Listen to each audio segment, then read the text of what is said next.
How does God is the gospel relate to salt and light? Now here I'm upset about the prosperity gospel because of an article in the Minneapolis Tribune about one of the big churches, 10,000 members, with the pastor having a couple of, a jet and 2 big condos worth $3 million in Florida and real estate everywhere, all over the place, and gets breaks from his church so he's in trouble with the IRS, and it's just a mess, and I'm really upset about it.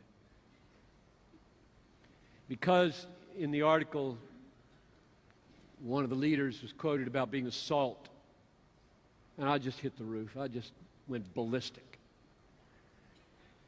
What do you think the salt of the earth is? Well, you're the salt of the earth, but how?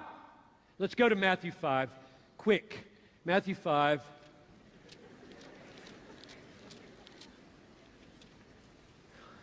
Now, I'm going to experiment with you here. This is my exegetical conviction, and you test it.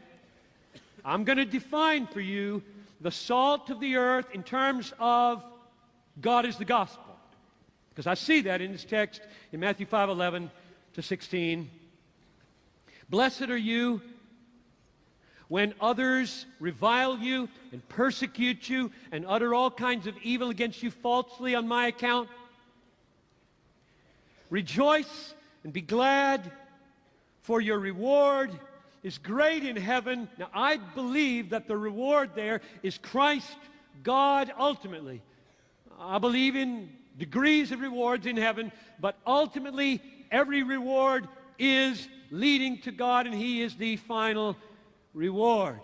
So, because we have an all-satisfying, glorious, final, high treasure called Jesus Christ or the Father in heaven, we can rejoice in the midst of persecution. Rejoice and be glad in that day, for great is your reward in heaven, for so they persecuted the prophets. You're the salt of the earth. Now, what do you think the salt is? If you just let it flow, let it flow. I'll tell you what it's not. Wealth. And here's why.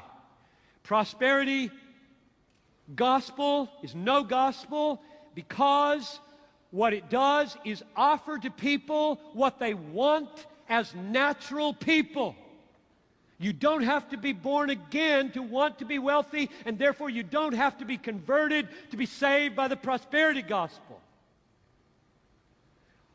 When you appeal to people to come to Christ on the basis of what they already want, 1 Corinthians 2 makes no sense. The natural man does not receive the things of the Spirit. They are foolishness to him. Therefore, if you offer to people what they do not consider foolishness in the natural man, you're not preaching the gospel. And the prosperity gospel offers to people what they desperately want as fallen people, gives it to them, and grows huge churches. And we export it to Africa and the Philippines, flying in with our jets, bilking of their money, and going back to our condos worth $3 million. It is horrific what we export as Americans. I can't believe what we tolerate in the church.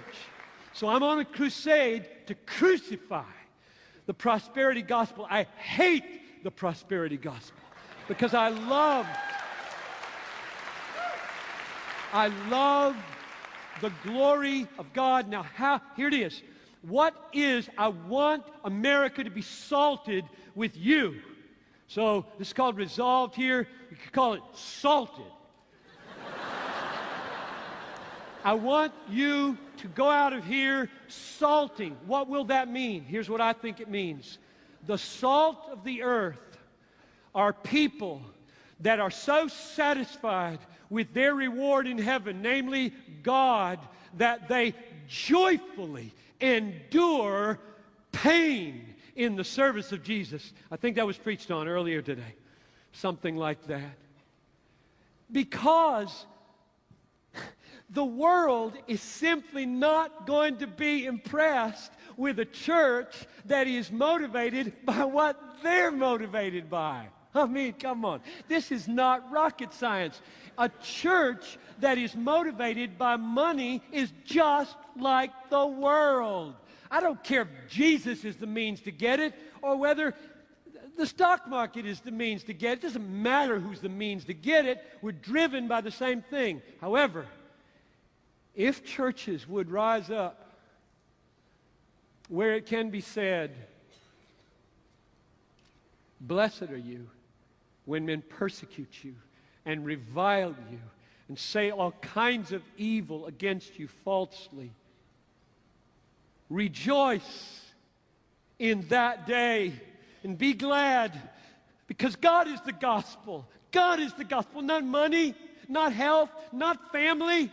God is the gospel. You will be the salt of the earth.